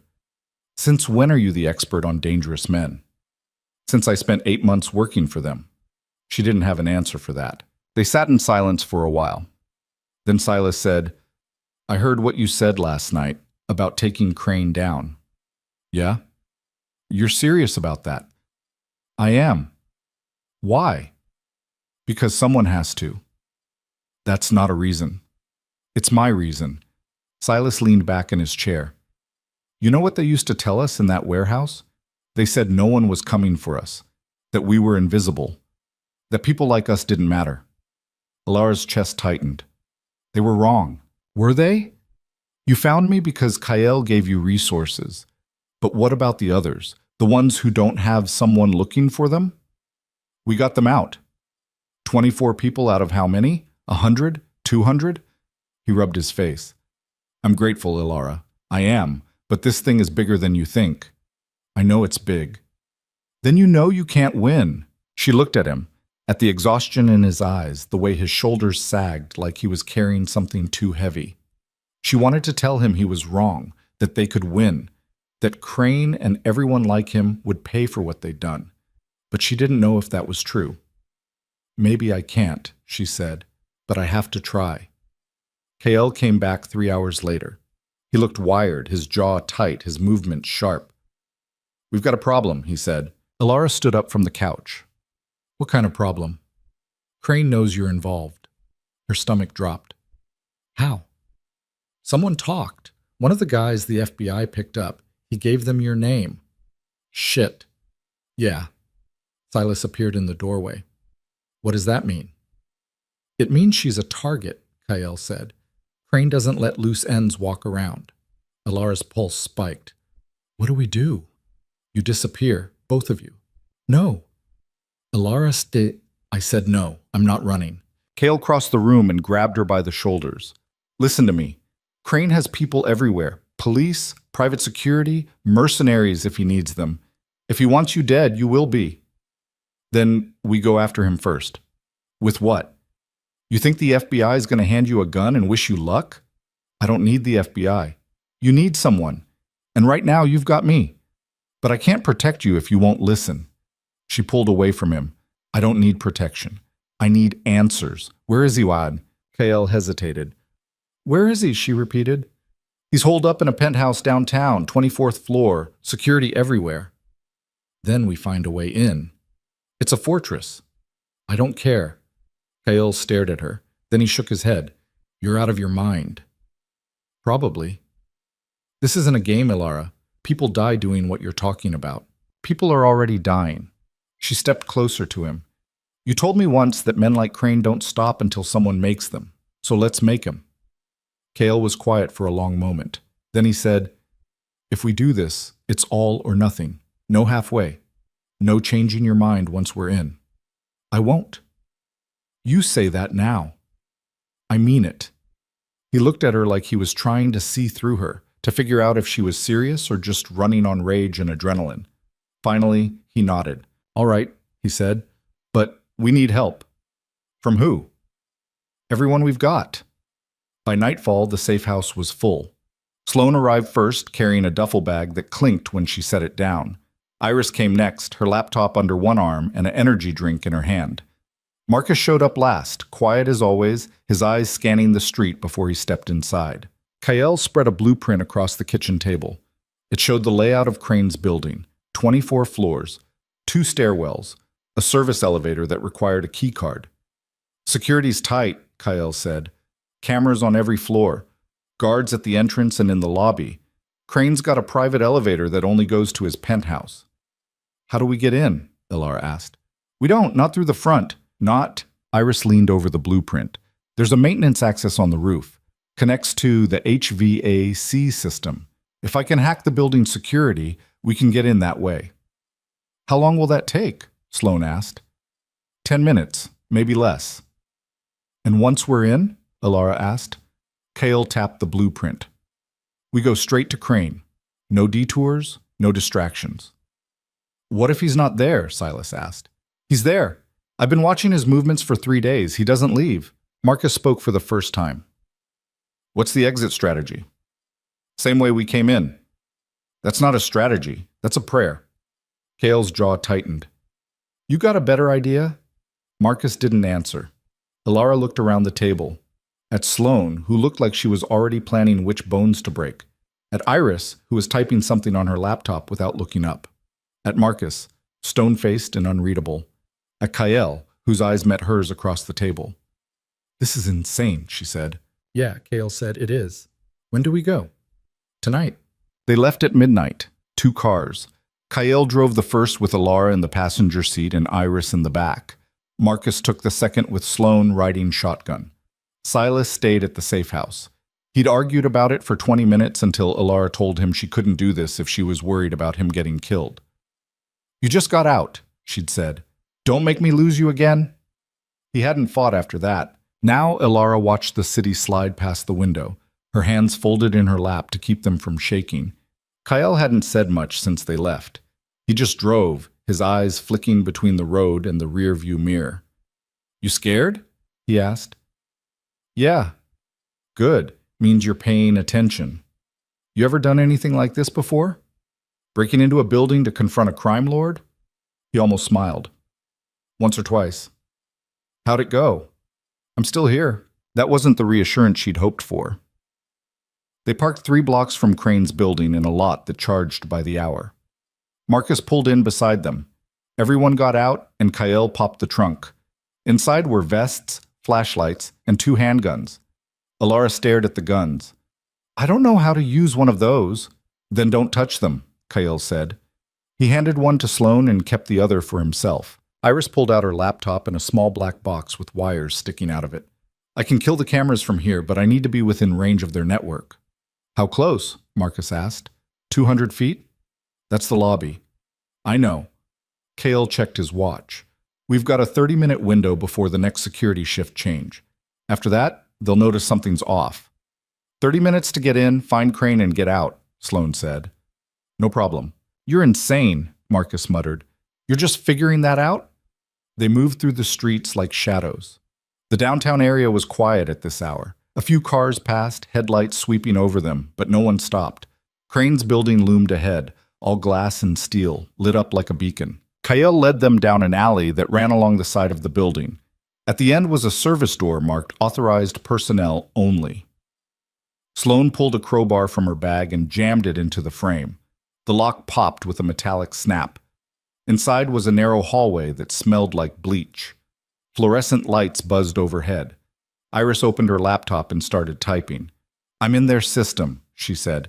Give me 2 minutes. Ilara leaned against the wall, her pulse hammering.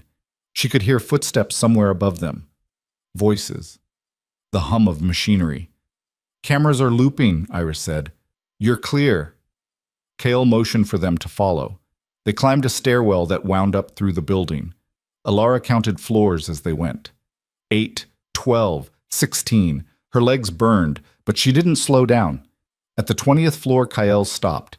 He cracked the door open and peered through. 2 guards, he whispered. End of the hall.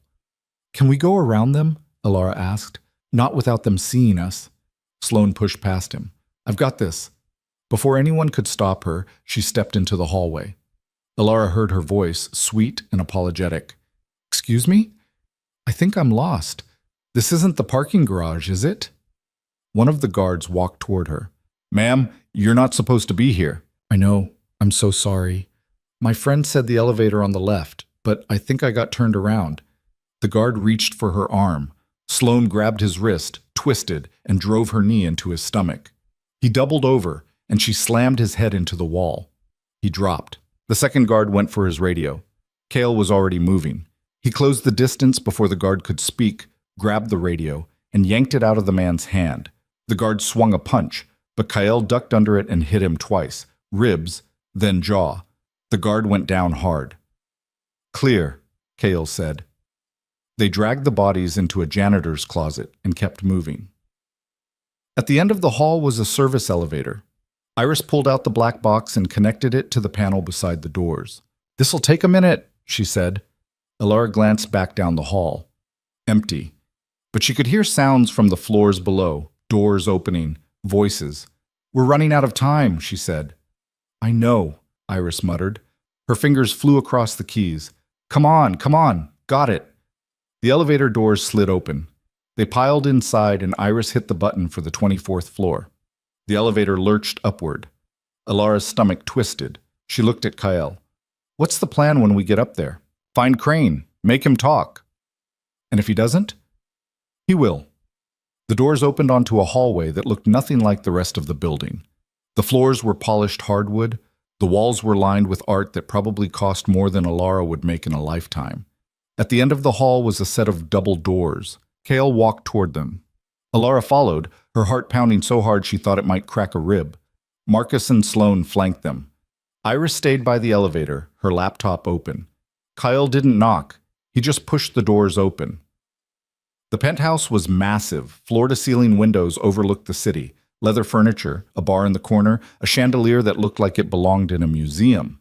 And sitting in a chair by the window, a glass of whiskey in his hand, was Terrence Crane. He looked up when they entered. He didn't seem surprised. "Kyle Rourke," he said. "I was wondering when you'd show up." Kale stepped into the room. "We need to talk." "About what? The little stunt you pulled at the gala?" Crane took a sip of his drink. "That was clever. Reckless, but clever." "Where are the others?" "You'll have to be more specific." "The people you moved from the airport warehouse, where are they?" Crane smiled. It didn't reach his eyes. "You think I'm going to tell you that?" Kale pulled his gun and aimed it at Crane's chest. "Yeah, I do." Crane didn't flinch.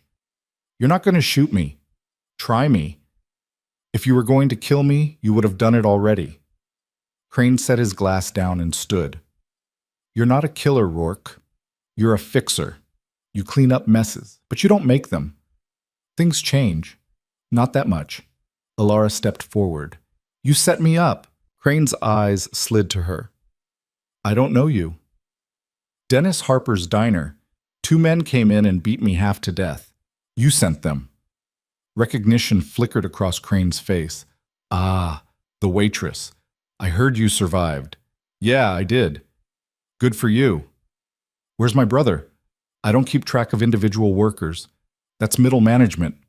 Alara's hands curled into fists. "You're lying." "I'm a lot of things, sweetheart, but I'm not a liar." She wanted to hit him. She wanted to grab the whiskey glass off the table and smash it into his smug face, but Kyle stepped between them. "You're done," Kale said. "The FBI's building a case. They've got footage, testimony, financial records. It's over." Crane laughed. "You think the FBI scares me? I've got 3 judges and half the police department on payroll. Whatever case they're building, it'll fall apart before it sees a courtroom. Not this time. We'll see." Kyle's jaw tightened. "Tell me where they are." "Or what? You'll shoot me?" "Go ahead, see what happens." Alara saw the moment Kyle's control slipped. His finger twitched on the trigger. For a second, she thought he was actually going to do it. Then the doors behind them burst open. 4 men stormed in, all armed. Alara barely had time to register what was happening before gunfire erupted. She hit the floor, her ears ringing. Around her, chaos. Kale returned fire, the sound deafening. Sloane dove behind the couch. Marcus grabbed Alara and dragged her toward the hallway. "Move!" he shouted. She scrambled to her feet and ran. Behind her, glass shattered. Someone screamed. She didn't look back. In the hallway, Iris was already at the elevator, slamming the button. Come on," she muttered. The doors opened. Alara threw herself inside. Marcus followed. Then Sloane, blood streaming from a cut above her eye. Then Kyle, backing in with his gun still raised. The doors started to close. One of Crane's men appeared in the hallway, his gun raised. Kyle fired. The man went down, and the doors shut. The elevator descended. No one spoke. Alara's hands were shaking so badly she had to sit down on the floor. Sloane pressed her sleeve to the cut on her forehead, swearing under her breath. "Everyone alive?" Kyle asked. "Define alive," Sloane muttered. "Did we get anything?" Marcus asked. Kale shook his head. "Nothing." Alara wanted to scream. They'd risked everything, and they had nothing to show for it. Crane was still free. The workers were still missing. Silas was still in danger. The elevator reached the ground floor. The doors opened onto chaos. Security guards running, alarms blaring, someone shouting into a radio. Back door, Kael said. They ran. Through the service hallway, out into the alley, into the night. Behind them, the building lit up like Christmas. Police sirens wailed in the distance, getting closer. They made it to the cars and peeled out of the lot. Alara sat in the passenger seat, her head in her hands, trying to breathe. That was a disaster, she said. Kael didn't argue. They drove back to the safe house in silence. When they pulled into the driveway, Silas was waiting on the porch. He took one look at them and went pale. What happened? He asked. It didn't work, Alara said. Are you hurt? No. You're bleeding. She looked down. There was blood on her sleeve. She didn't know if it was hers or someone else's. Inside, Sloane went straight to the bathroom to clean her cut. Marcus disappeared into the kitchen. Iris collapsed on the couch, her laptop forgotten. Kael stood by the window, staring out at nothing. Alara sat down beside her brother. We tried. I know. It wasn't enough. It never is. She looked at him. What's that supposed to mean? Guys like Crane don't go down easy. They've got money, power, connections. You can't just walk in and expect to win. So what, we give up? I didn't say that. Then what are you saying? Silas rubbed his face. I'm saying maybe this isn't your fight. Alara stared at him. Are you serious? You almost got killed tonight. So? So maybe it's time to let someone else handle it. Like who? The FBI? They couldn't even hold on to a warehouse full of people. Alara, I'm not walking away. Not after everything we've been through. What if you don't have a choice? Before she could answer, Kael's phone rang. He pulled it out, glanced at the screen, and answered. Yeah. His expression changed. When? A pause. How many? Another pause. I'm on my way. He hung up and turned to the room. That was Reyes. They just raided 3 more locations, found 86 people. Alara stood up. Did they find the others from the airport? Some of them. They're still processing names. What about Crane? Kael's jaw tightened. He's gone. What do you mean, gone? He left the country. Private jet out of Charlotte Douglas 2 hours ago. Alara felt like she'd been punched. Where? Reyes doesn't know yet, but he's got enough money to disappear for a long time. She sank back onto the couch. After everything, the gala, the warehouse, the penthouse, Crane had just walked away, like none of it mattered. This can't be it, she said. It's not, Kael said. Reyes is working with Interpol. They'll find him.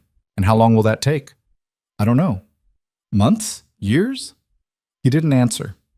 Alara stood up and walked to the window. Outside, the sky was starting to lighten.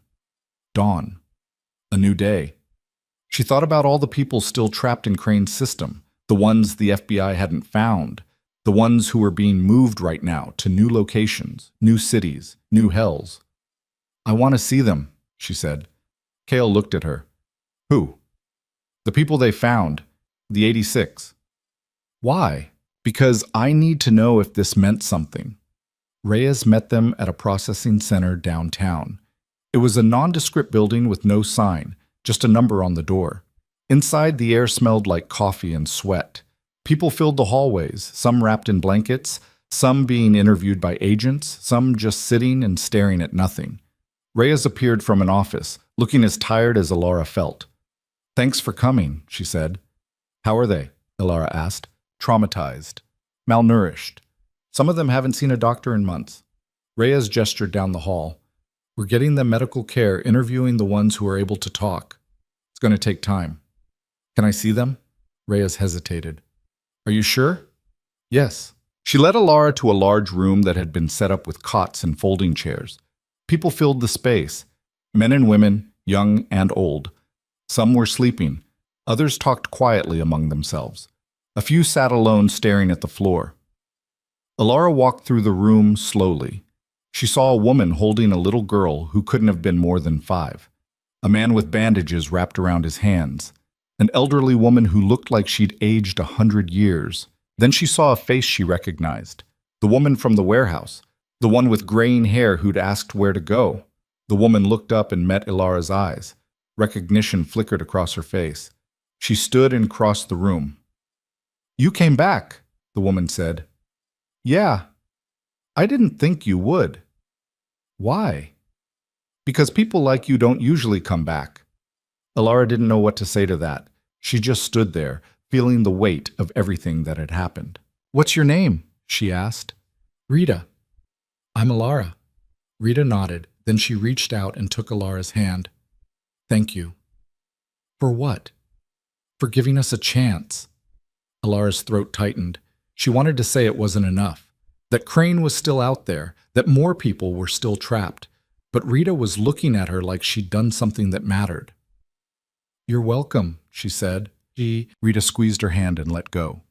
Then she turned back to the others, and Alara watched as she sat down beside a man who looked like he hadn't eaten in weeks. Kyle appeared beside her. You okay? I don't know. Reyes says they're finding more. 3 facilities in Georgia, 2 in South Carolina. The network's bigger than we thought. How much bigger? Could be hundreds. Maybe more. Alara closed her eyes. This is never going to end, is it? Not unless someone keeps fighting. She looked at him. Is that what you're going to do? Yeah. Even with Crane gone? Crane's just one guy. There are others. And you're going after all of them? He didn't answer right away. He just looked at her, and in his eyes she saw something she recognized. The same thing she'd felt since the diner. The same anger, the same refusal to let it go. Someone has to, he said. They left the processing center an hour later. The sun was fully up now, the city coming to life. Alara watched people walk past on the sidewalk. Commuters heading to work. Parents with strollers. Kids on bikes. All of them going about their lives like the world wasn't full of people being bought and sold. What are you going to do now? Kyle asked. I don't know. You could go back to your old life. She laughed. It came out bitter. What old life? I don't have a job. I don't have an apartment. I don't even know what normal looks like anymore. You could figure it out. Could I? He pulled the car into the safe house driveway and cut the engine. You're not like me, Alara. You've got a chance to walk away. What if I don't want to? Then you're an idiot. She turned to face him. You think I don't know what I'm signing up for? I've been beaten, shot at, almost killed. I know what this costs. Knowing and living with it are 2 different things. Then I'll learn. Kyle studied her. Why?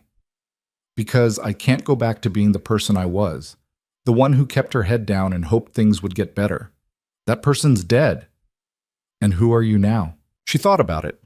About the girl who'd poured coffee and smiled at strangers. About the woman who'd crawled across a diner floor bleeding and broken.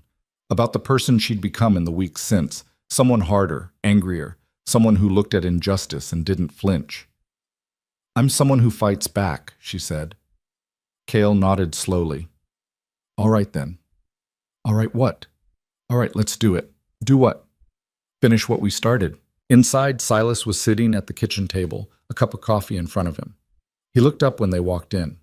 What happened? He asked. The FBI found 86 people, Alara said.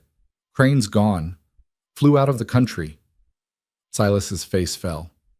So he got away. For now. For now. Alara, guys like that don't come back. Then we'll find him. We? She looked at Kyle, then back at her brother. Yeah, we. Silas set his coffee down. You're serious? I am. Alara, this is insane. I know. You can't just... He stopped, looked at her like he was seeing someone he didn't recognize. What happened to you? I stopped waiting for someone else to fix things. This isn't fixing things. This is throwing yourself into a fire. Maybe, but at least I'll be warm. Silas didn't laugh. He just stared at her, and she could see the fear in his eyes. Not for himself. For her. I can't lose you, he said quietly. You won't. You don't know that. Neither do you. He looked away. This is a mistake. Probably. You're not going to listen to me, are you? No, he sighed. Then I'm coming with you. Absolutely not. You don't get to decide that. Silas, you spent 8 months looking for me. You think I'm just going to sit here while you run off and get yourself killed? Alara opened her mouth to argue. Then she closed it. Because he was right. She couldn't ask him to stay behind, not after everything. Fine, she said, but you do what I say. Like hell. Silas, we're partners or I'm out. She looked at Kyle. He shrugged. Your brother? Your call, he said. Alara turned back to Silas. You stay behind me. You don't take risks. And if I tell you to run, you run. Deal. She didn't believe him, but she nodded anyway. Over the next 3 days, they planned. Kale reached out to contacts Alara didn't know he had. People in other cities, other countries, people who owed him favors or feared him enough to help. Information trickled in. Crane had landed in the Cayman Islands, then Zurich, then he disappeared. He's got bolt holes all over the world, Kyle said, places he can hide for months. So we smoke him out, Alara said. How? Hid his money. Iris looked up from her laptop. You want to go after his accounts? Can you do it? Maybe, if I can find them. Then find them. It took Iris 2 days. She traced shell companies, offshore accounts, transactions that looped through a dozen countries. When she finally had it, she turned the laptop toward Alara. He's got 300 million spread across 12 accounts, Iris said. If we freeze them, he's got nothing. Can we freeze them? Alara asked. Not legally. And illegally? Iris grinned. Give me 6 hours. 6 hours later, Terrence Crane's fortune disappeared. Every account, every investment, every penny, gone. Transferred to a holding account Iris had created, then dispersed to charities and victims' funds so fast no one could trace it. Kyle's phone rang an hour after that. He answered, listened, then smiled. Crane just surfaced, he said. He's trying to access his accounts. Iris's trap pinged his location. Where? Alara asked. Mexico City? How fast can we get there? Tomorrow morning. She nodded. Then let's go. That night, Alara stood on the porch of the safe house, staring up at the stars. Behind her, she could hear voices inside. Silas and Marcus arguing about something. Sloane laughing, Iris typing. Kyle stepped outside and stood beside her. You ready for this? He asked. No. Good answer. You think we can actually pull it off? I think we've got a shot. That's not the same as yes. It's the best I can give you. She looked at him, at the man who'd pulled her out of a diner and dragged her into a war she hadn't known was being fought. At the person who'd become something more than an ally, something closer to family. Thank you, she said. For what? For not giving up on me. He didn't answer right away. He just looked at her, and in the faint light from inside, she could see something shift in his expression. I never do, he said. The flight to Mexico City left at 6 in the morning. Alara sat by the window, watching Charlotte disappear beneath the clouds. Beside her, Silas was already asleep, his head tilted against the seat. Across the aisle, Kyle worked on his laptop, his face illuminated by the screen's cold light. She thought about turning back, about landing in Mexico City and just walking away, finding some quiet place where no one knew her name and starting over. But the thought lasted only a second before it dissolved. There was no going back, not anymore.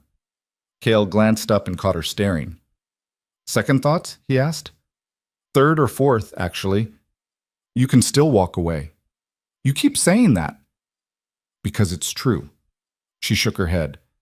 I'm seeing this through, even if it gets you killed. Especially then.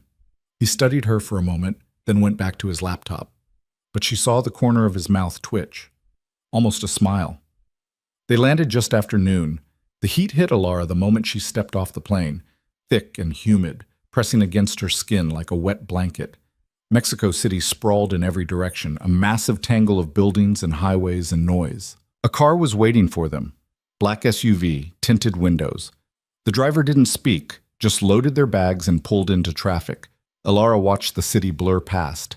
Street vendors, buses belching exhaust, billboards in Spanish she couldn't read. Where are we going? She asked. Safe house, Kyle said. We'll regroup there. The safe house turned out to be an apartment in a neighborhood that looked nothing like the tourist photos. Narrow streets, peeling paint, laundry hanging from balconies. Inside, the apartment was sparse. 2 bedrooms, a kitchen with a table that wobbled, windows covered with heavy curtains. Iris was already there, her laptop spread across the table. She looked up when they walked in. Took you long enough, she said. Traffic, Kyle said. What have you got? Iris pulled up a map on her screen, a red dot pulsed in the center. Crane's been moving around, but he keeps coming back to this spot. Hotel in Polanco. Expensive neighborhood. He's using a fake name, but the credit card he's trying to use is tied to one of his shell companies. How long until he realizes his money's gone? Elara asked. He already knows. He's been making calls all morning. Angry ones. Good, Kyle said. Angry people make mistakes. Sloane emerged from one of the bedrooms stretching. When do we move? Tonight. He's got security, but it's light. 2 guys, maybe 3. And the plan? Same as always, get in, get him, get out. Marcus leaned against the wall, his arms crossed. You make it sound easy. It's never easy. Elara sat down at the table. Her hands were shaking again. She pressed them flat against the surface to hide it. Silas sat beside her, his face tight. You don't have to do this, she told him. Yeah, I do. Silas? I'm not arguing about this again. She let it go. There wasn't time. They spent the afternoon going over the plan. The hotel had 14 floors. Crane was on the 10th. Iris would loop the security cameras. Marcus would disable the elevators. Sloane and Kyle would handle any guards. Elara and Silas would stay back until Crane was secured. And then what? Elara asked. Then we call Reyes, Kyle said. Let the feds take him. That's it?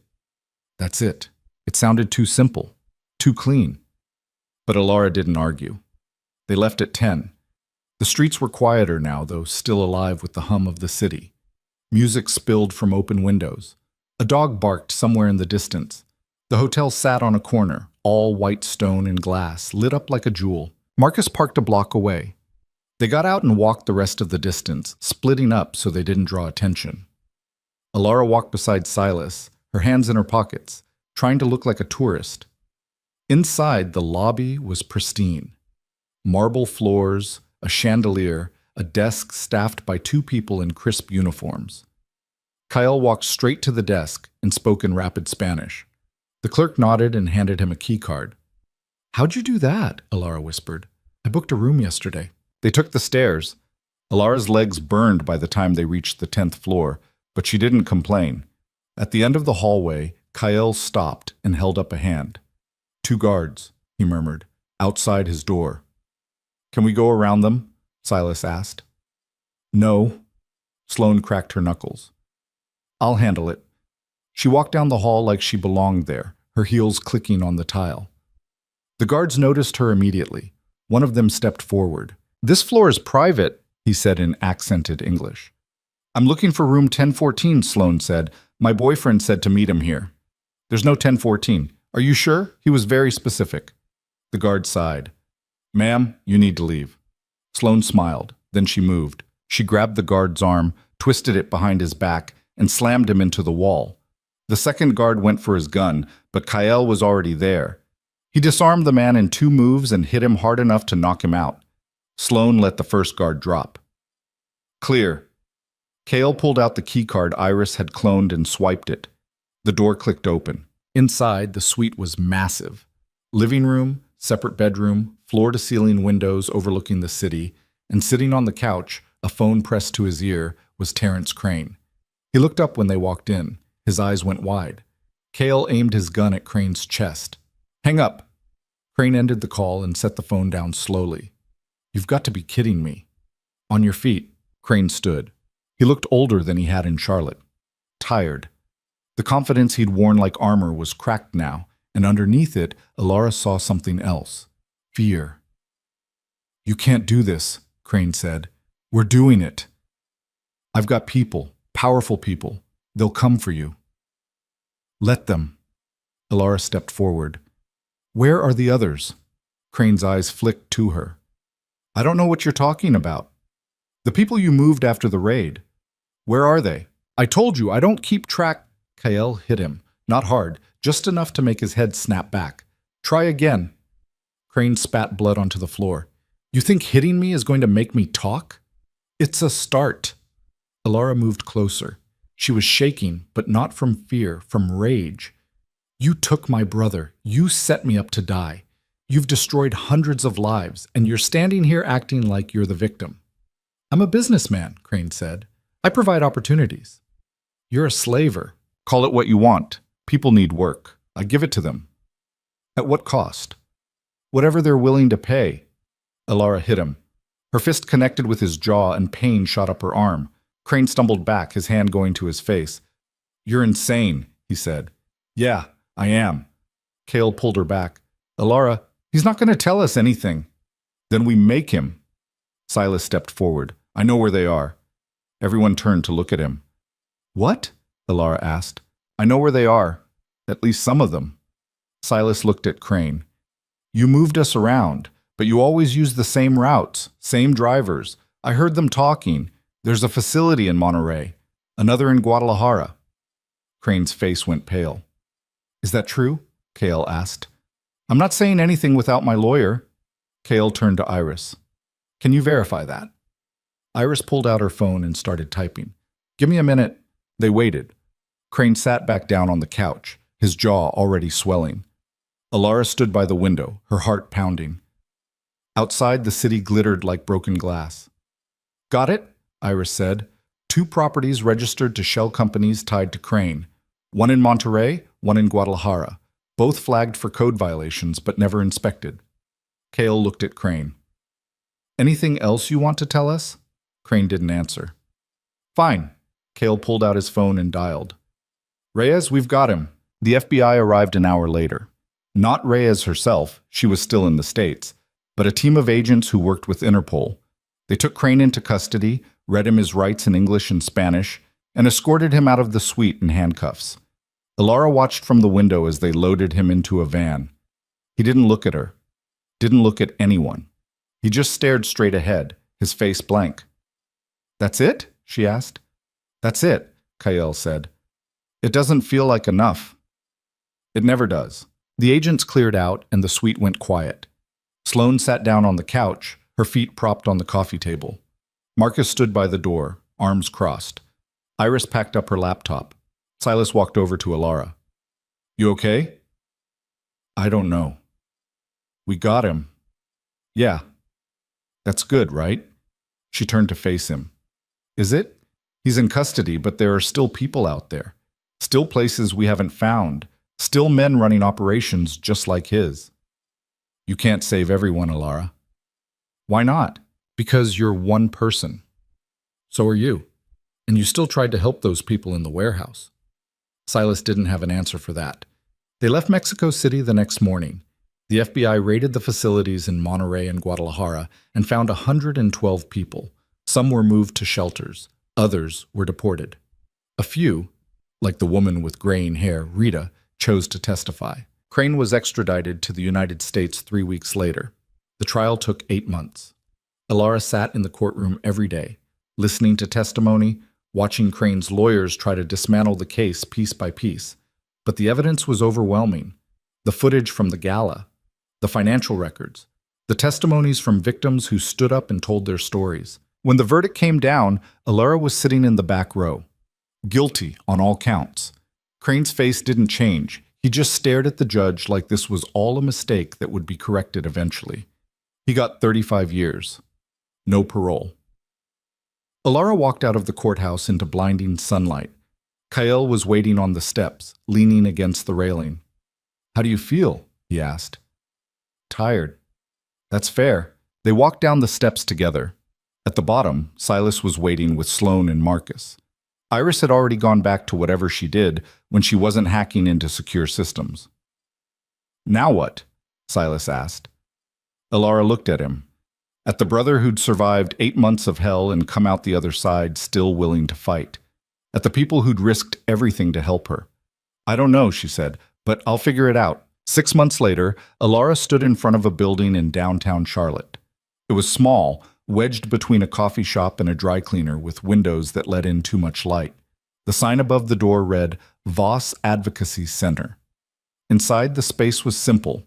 Desks, chairs, filing cabinets, a waiting room with magazines no one read, a back office where Silas handled intake interviews, a conference room where Alara met with lawyers, social workers, anyone who could help. It wasn't much, but it was hers.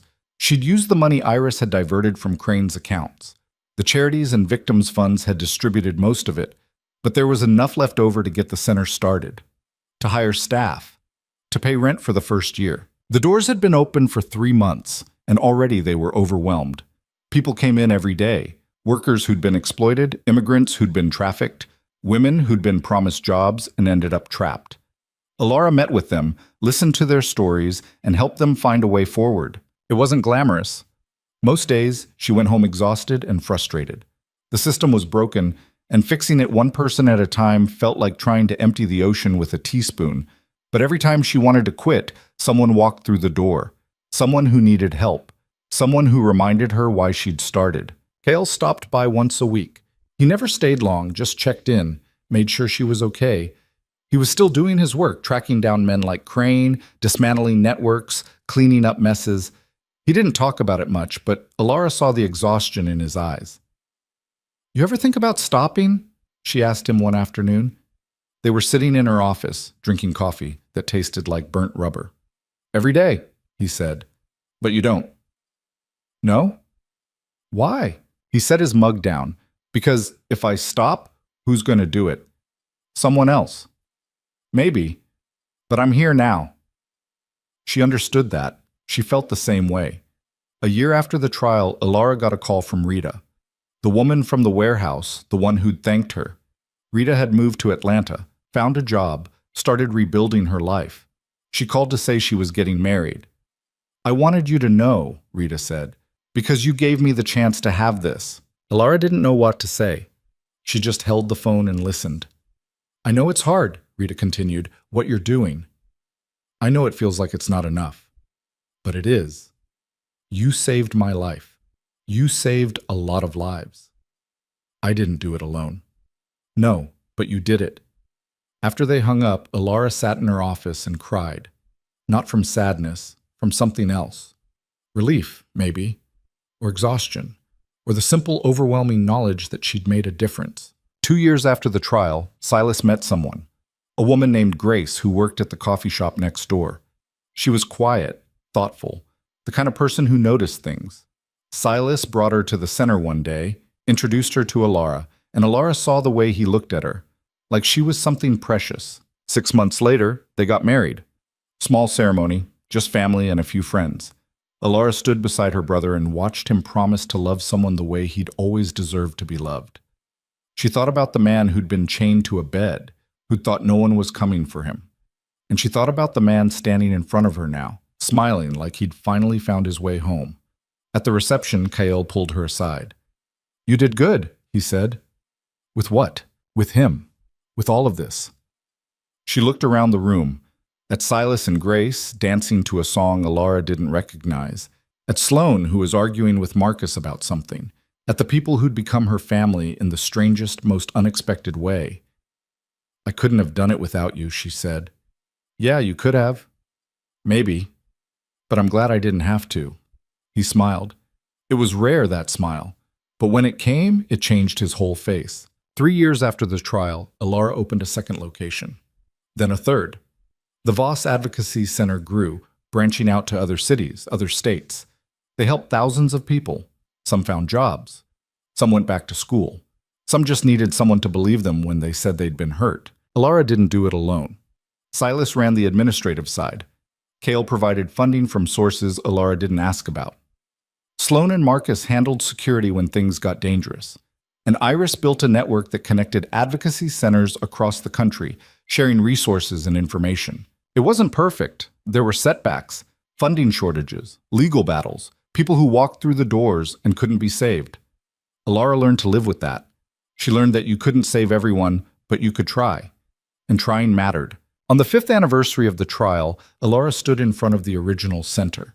The building looked the same, but everything around it had changed. The coffee shop next door had expanded. The dry cleaner had closed and been replaced by a bookstore. The neighborhood was gentrifying, rents going up, old businesses pushed out by new ones. But the center remained, a constant in a city that never stopped moving. Kael appeared beside her, hands in his pockets. "You thinking about the diner?" he asked. "Yeah." "You miss it?" "No, but I think about who I was back then. The girl who thought if she just kept her head down, everything would be okay. She was wrong. Yeah, she was. They stood in silence for a moment. Then Kael said, "You ever regret it? Getting involved?" Alara thought about it. About the night she couldn't sleep. The people she couldn't save. The scars, physical and otherwise, that she'd carry for the rest of her life. No, she said. I don't. Why? Because I'm not that girl anymore. I'm someone who fights back, and that matters. Kael nodded. Yeah, it does. He left a few minutes later. He always did. But Alara knew he'd be back. He always came back. She walked inside and found Silas at his desk, buried in paperwork. He looked up when she came in. You okay? He asked. Yeah. You sure? Yeah. He didn't believe her, but he let it go. That night, Alara went home to the apartment she'd bought a year ago. It was small, nothing fancy, but it was hers. She made dinner, poured herself a glass of wine, and sat by the window. Outside, the city glowed. Thousands of lights, thousands of lives, all tangled together in ways no one could fully understand. Somewhere out there, someone was being hurt. Somewhere, someone was being saved. The world kept turning, indifferent to both. But Alara wasn't indifferent. She'd learned that the hard way. She'd learned that one person could make a difference, that fighting back mattered, that survival wasn't enough. You had to build something from it. She thought about the woman she used to be. The one who'd bled out on a diner floor waiting for someone to save her. That woman was gone. And in her place was someone stronger, someone who'd looked at the ugliest parts of the world and refused to turn away. The scars would always be there.